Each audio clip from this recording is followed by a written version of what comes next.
Hi guys, welcome to Show Kitchen. Today's recipe is French fries. So let's start. Peel and cut potatoes into half-inch stick lengthwise. Soak potato sticks in water for 30 minutes. After 30 minutes, rinse potato sticks under water for 2 to 3 times to remove starch completely. Pat dry the potato sticks in a towel.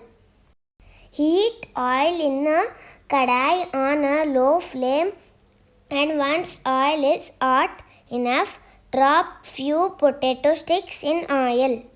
Fry them in small patches for 6 to 8 minutes. Transfer them to a plate lined with paper towel.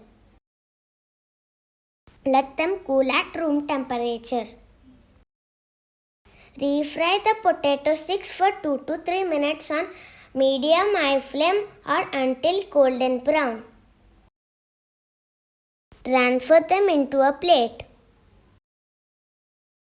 In a bowl, add fried potatoes and salt. Toss them.